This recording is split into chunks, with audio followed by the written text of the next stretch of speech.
yeah, I guess we're gonna talk today with you guys about navigating the lows, and we kind of have an interesting format for how we're gonna do it. So so today we're gonna do a chain panel. So to start things off, I guess me and you, Vahid, we're gonna have a little chat. Shawn is going to be the eye candy.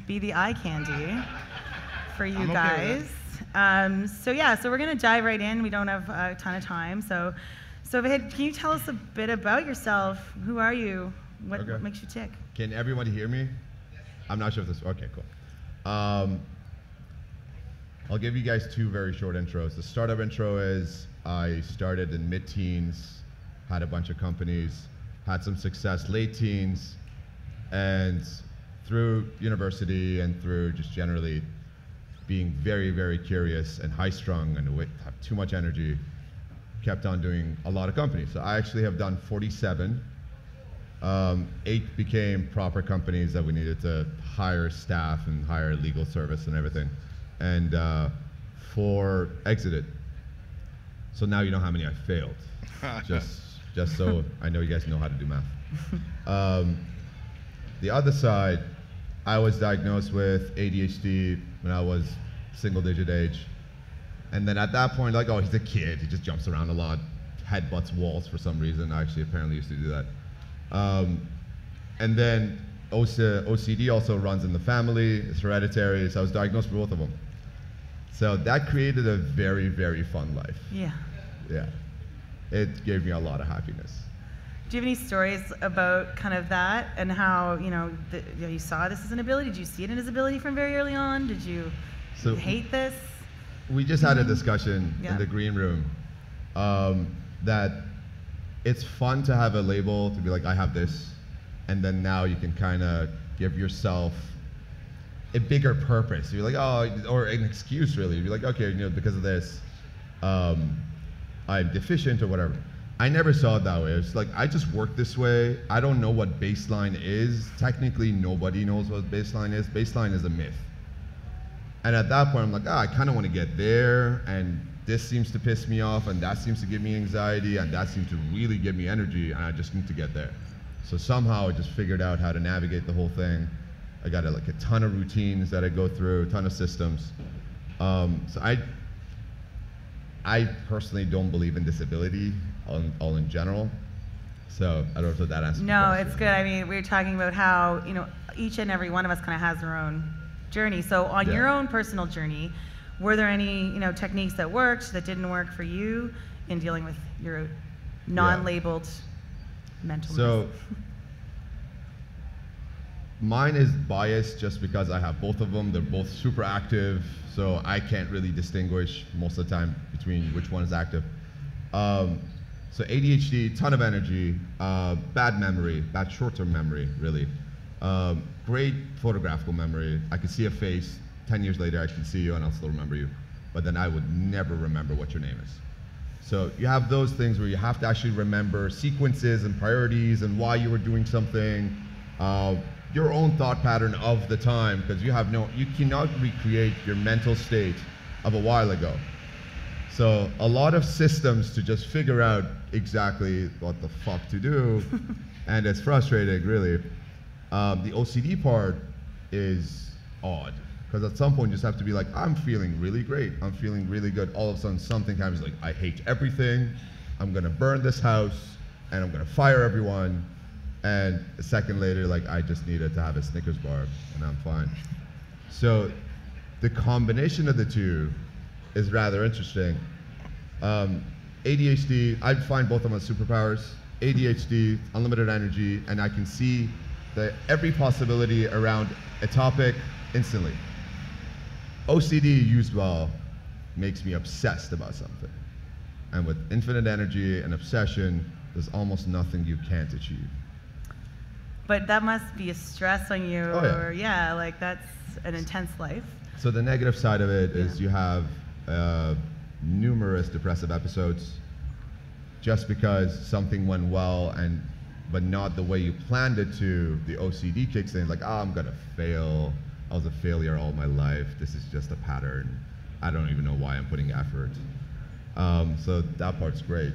And especially if you have two disorders, you have side effects that act like other disorders. So I'm still diagnosed for bipolar type 2, which is called hypomania. So it's not completely two different characters, but I could get very excited about something and find all the solutions, and it's great, and I'm gonna crush the world, I'll be a trillionaire. And then 5 minutes later, it's like, I'm just gonna eat ice cream and just Netflix, Futurama, and just like keep on going. So in your experience, how do you see, you told me backstage, it was interesting about not everyone obviously has OCD, bipolar, ADHD. Yeah. So what about people in the room who are kind of just feeling overwhelmed in general with dealing with being in a startup? Yeah. So a little while ago, I realized I'm extremely systematic, and if systems don't work, I would rather not do anything about it. So I realized health is 3 parts. There's physical health, we all know about it. There's mental health, that's what we're talking about right now. And there's social health. So the people around you actually allowing you to be healthier. Now, if any one of these is missing, you're not healthy in any of them. So you don't have social health, you don't have friends that would help you out and actually help you think better or unfuck your brain per se, then you're not going to be physically healthy because you don't have motivation to go to the gym. You're not going to be mentally healthy because you're just spiraling down into deep darkness.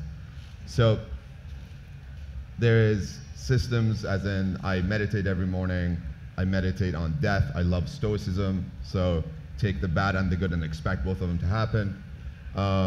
There's a little bit of workout I do, not for working out, just for blood flow. And then journal. I have 12 items in my journal, come ask me afterwards for them. And that starts my day off well. But during the day, I have a dozen friends, a dozen best friends, depending on what I'm working on and what the context is.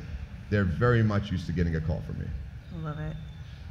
Well, it looks like it's time for Shawn's turn, so he's going to pick Shawn's brain now.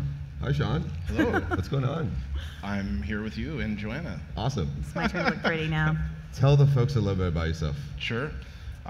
So I'm Shawn Smith. I'm the founder of Don't Diss My Ability. I'm a counselor and psychotherapist by trade, but I also do a lot of different things because I have a unique understanding of how my thought process works. I know that I can't do the same thing all day, every day. I get bored and then I get resentful. So I intentionally chunk up my time and my energy to do innovative, creative things that I'm passionate about. So speaking publicly, volunteering. I've got a 2-player stand-up arcade that I'm working on. I'm a social entrepreneur, so the money that goes into that when it's ready will go back into fund social programs for people who can't afford them. I'm also an amateur chef and chocolatier. I do a lot of different things. I just try to push myself to learn new things and keep rocking it, and connect with really interesting people. And a lot of people kind of find me, which is pretty cool. You've SEO'd yourself well, I guess. I think so. So, interesting about Shawn is that he realized he has ADHD at 30. So you definitely went through like a whole phase of self-awareness. You actually had an answer to why shit works the way they do. How'd that feel? What did you learn? It was liberating. It was enlightening. And for me, it was medication. And the best way for me to describe what happened in my head when I started taking it, I couldn't count change for the longest time. I actually learned how to count change as a blackjack dealer in Lake Tahoe, but not in school, right? So for me, it was the context of having poker chips to manipulate, and that's how I learned to count. But it was kind of hell, man. Yeah. There was a lot of anxiety, a lot of depression, and kind of getting to that point, and kind of this shift in my thinking that all of a sudden I'm not dumb. I described it as this fog in my head, and then all of a sudden this fog had just lifted, and I could process thoughts and emotions in ways that I could never do before. So what are some things you realized that you learned about yourself that solved a major recurring problem? Oh gosh, man. I tied my shoes the wrong way before I tied them the right way every time until I started taking medication. If I were to stop and ask for directions, I could remember steps 1 and 2, but I couldn't remember 3 and 4. And if I tried to remember, they would get all jumbled up in my head. So I grew up for 30 years of my life thinking that I'm fat, lazy, and dumb, only to realize I'm fat, lazy, and smart. I like that. I like that. And I'm okay with that. I love laziness. Laziness is the best. You talked about medication. dig deep in that. What exactly? What are the benefits? What are the side effects? Pharma, non-pharma?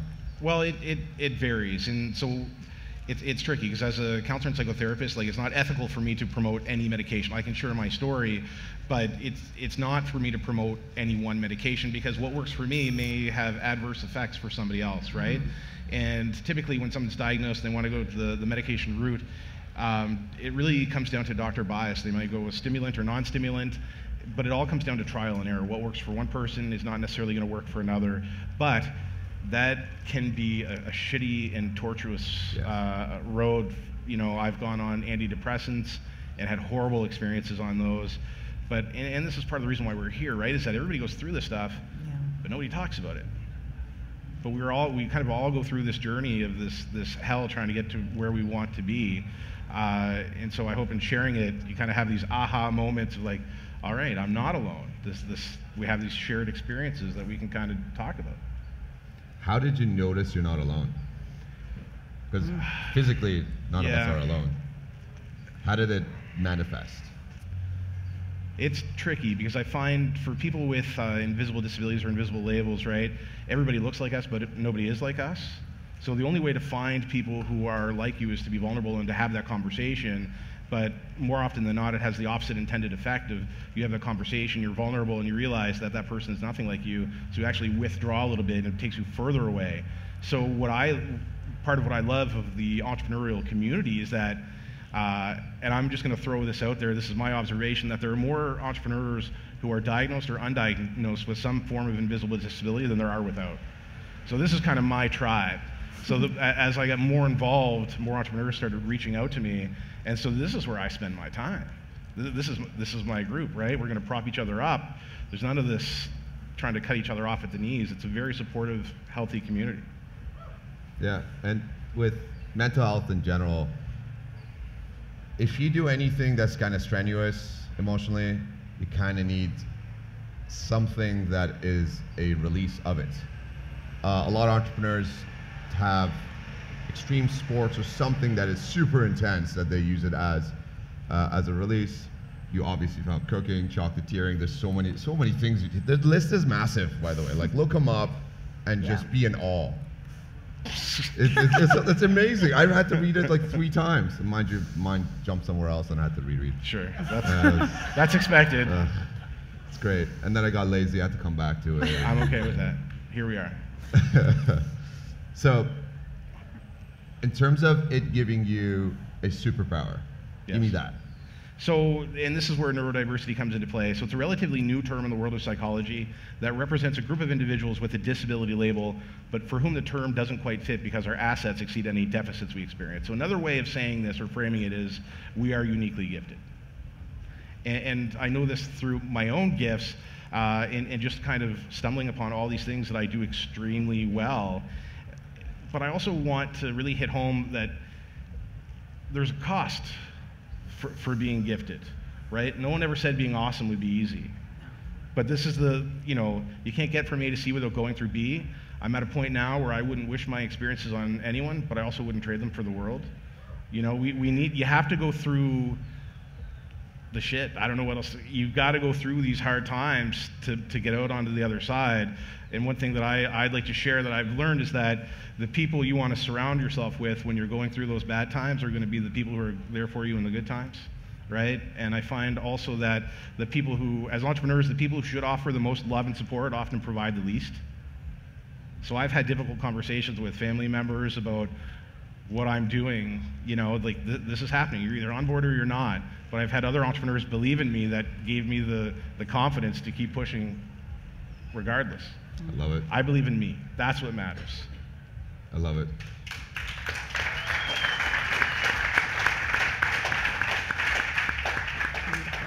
All right, now I'm gonna step back a little because you guys should be talking. You can look pretty I now. just don't want to be awkward.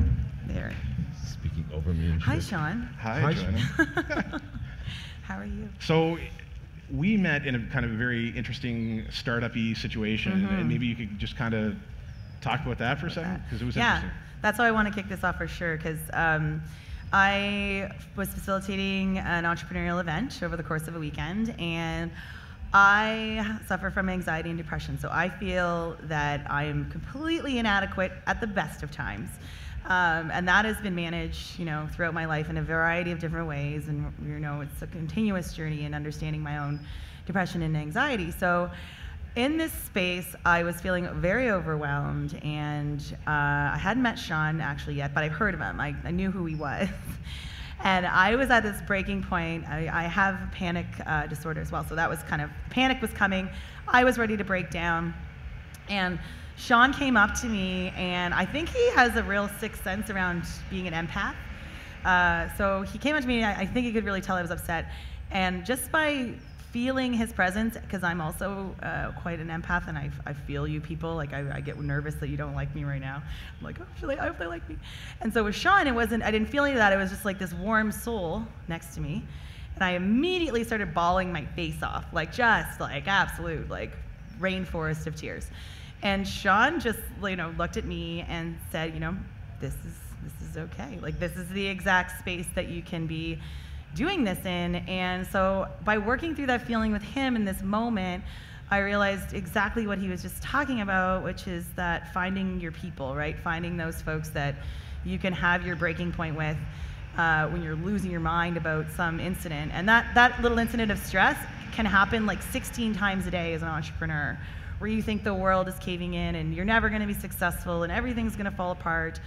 And with me, my depression just amplifies that, but I know for a fact, having worked with all these entrepreneurs, that this is just a daily occurrence. So having Shawn there, having that support system, and a few of you guys are here who were there in that moment too, have helped me throughout this, and sharing all of that has led me here. If I didn't start sharing about my depression and anxiety, I would have been at my crappy job, doing the same things I was always doing, waking up feeling miserable every day. But guys like Shawn, guys like Vahid, who you go talk to, who are like you, maybe not, they're your people. They're the ones that are gonna, like you said, good times and bad.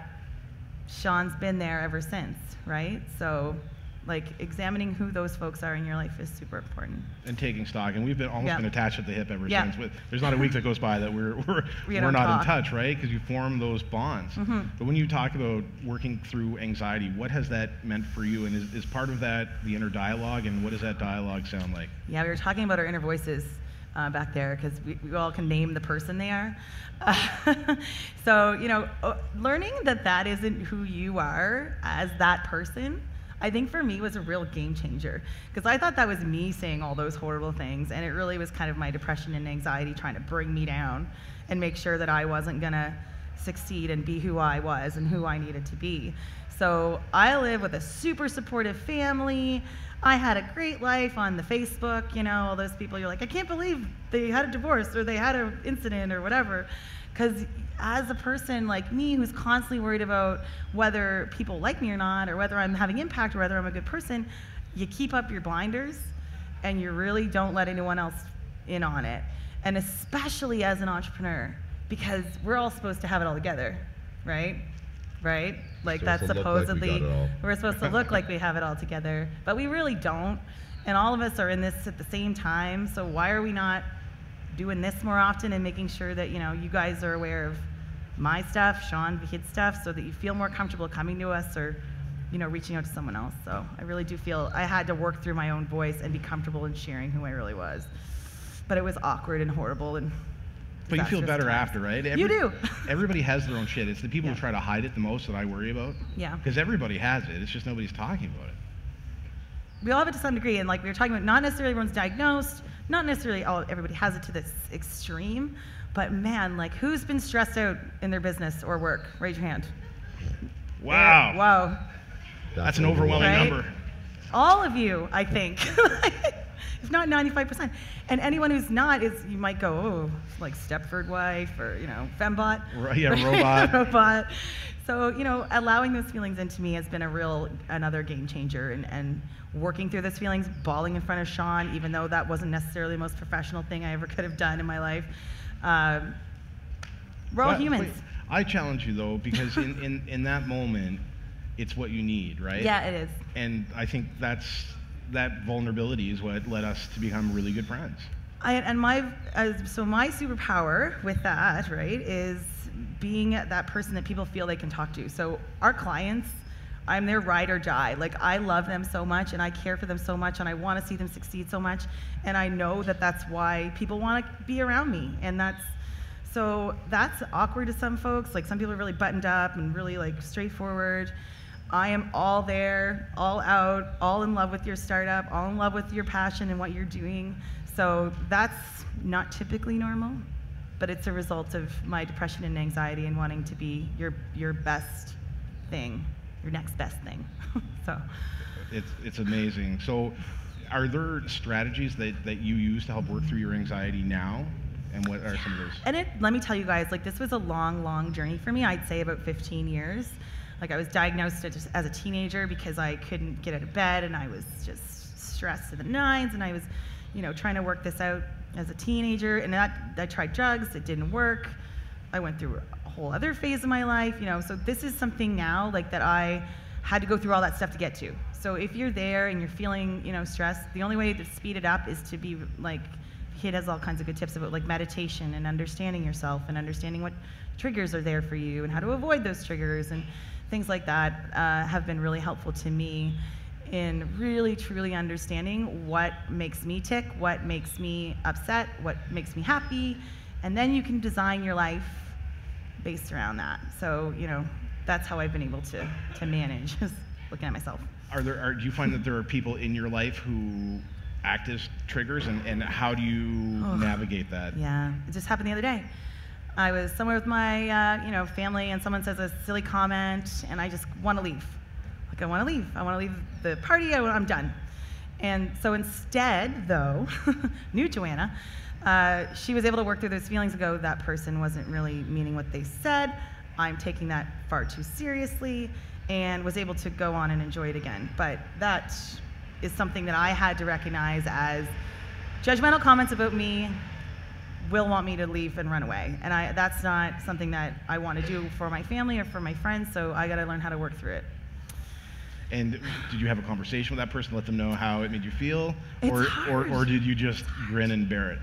And I think there's I've done both, I think. And I think I want to be honest about that, because sometimes you do just let things lie and be there because you know what that person is like, and you move on. Because you're not going to try and change everybody, right? Like, I don't want to be changed. You guys probably don't want to be changed. And then the other way is to confront it, and it may dig up some real hard stuff, and it may be really difficult, but ultimately, again, it's just like an anxiety episode. You feel way better after you realize that it wasn't so bad. It's the lead up that's the terrible part. And the actual conversation is probably needed to be had anyway. Yeah, and sometimes we build the conversation up in our head before it even happens. Oh yeah. And for startups, my God, you guys are building your brains up for all these conversations. Like, it's terrifying. So for me, it's been a great thing being an entrepreneur, because then I get to practice all the time in working through my anxiety. And also being a role model for others to show them that this is, we're all going through this stuff. Yeah, absolutely. Yeah. Like, I had a suicide attempt, and not a lot of people believe me about that, because they're like, oh, you're so jovial and you're so fun and energetic. And no, like, I thought the world was going to be far better off without me, like, absolutely far better off. So, and we talked about the logic that's completely logical in a head like mine at the time. So, it's something that you overcome that, and you know what can lead you down that path again, and you reach out to your people, you find your folks that really care about you, and yeah, that's what we got to do. Isolation is the worst thing you can do, I think. I think it's interesting because we've been able to kind of connect with the three of us, and you and I were already friends, now we've got this new friend. I know. So there's more people like us out there. Mm-hmm. It's interesting for them to kind of reach out and find us. Yeah. Do you find that you get a lot of people who get in touch with you to share their story? Yeah, I share my story a lot. I also love hearing other people's stories. It makes me feel a lot better, because you guys we're all humans. I laugh about when we're idolizing folks like Steve Jobs or whoever.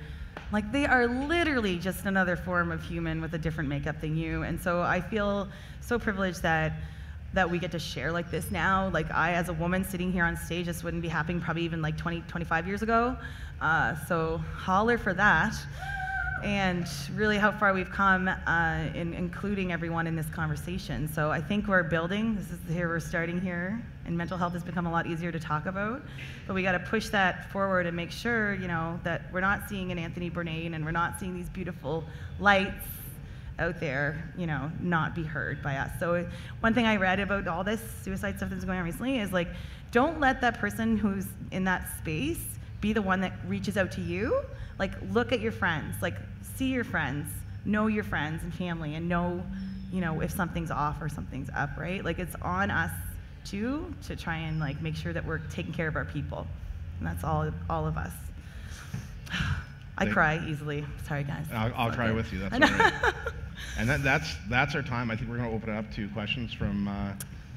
So I'm going to get the mic.